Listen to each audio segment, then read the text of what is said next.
Once upon a time in a bustling city, there lived a poor beggar. Day in and day out, he spent his time at the railway station, hoping that travelers would drop a few coins into his outstretched hand as they boarded their trains.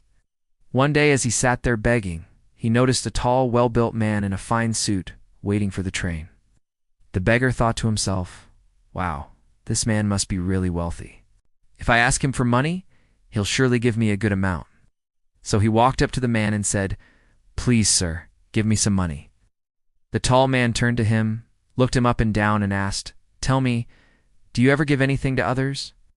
The beggar was taken aback by the question. "What do you mean, sir? I am a beggar. All I do is ask for things from people. How can I give anything?" The man shook his head and replied, "If you can't give, then you have no right to ask. I am a businessman. I believe in the principle of give and take. If you have something to give me, only then can I give you something in return." With that, he boarded the train and left. The beggar kept thinking about those words. They echoed in his ears and pierced his heart. "Maybe people don't give me much because I never give them anything in return," he thought. But what could a beggar possibly give? He had nothing to offer. For the next 2 days, the beggar didn't beg. He sat by the tracks lost in thought. Then on the third day, as he sat there, his eyes fell on the flowers blooming by the tracks. A brilliant idea struck him. Why not give flowers to people in return for alms? He picked some flowers and stepped into the train.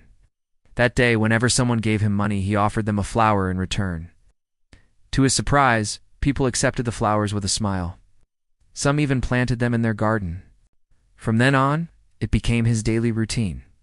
Every day he picked flowers and gave them to passengers in exchange for alms. Soon more and more people began giving him money, not out of pity, but because they loved receiving the flowers.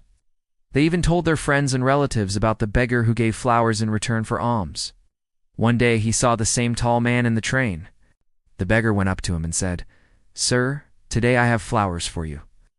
If you give me alms, I will give you flowers in return." The man gave him some money, and the beggar handed over the flowers. The man looked at the flowers, then at the beggar, and said with a smile, "Excellent. Today you have become a businessman like me." Those words touched the beggar's soul. His eyes sparkled with joy. He looked up at the sky and shouted, "I am not a beggar anymore.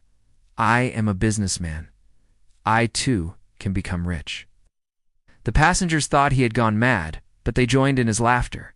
From then on, the beggar never begged again. Instead, he worked hard, day in and day out, expanding his flower business. 6 months later, at the same station, 2 well-dressed men in suits met. One of them smiled and said, "Do you recognize me?"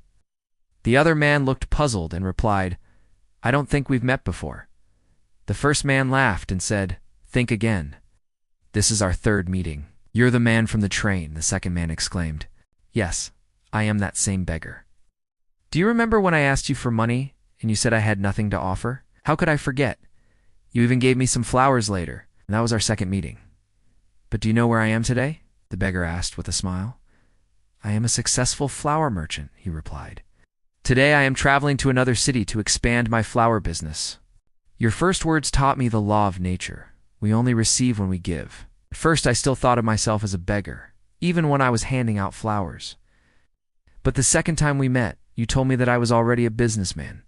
That day my thinking changed. I realized people were not giving me alms, they were buying my flowers. With that money, I started buying more flowers, and slowly, I became a trader. People love flowers, and that demand has made me a successful businessman today." The 2 men laughed together, shaking hands warmly as the train reached the station.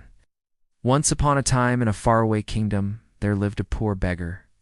Day in and day out, he spent his time at the railway station, hoping that travelers would drop a few coins into his outstretched hand as they boarded their trains.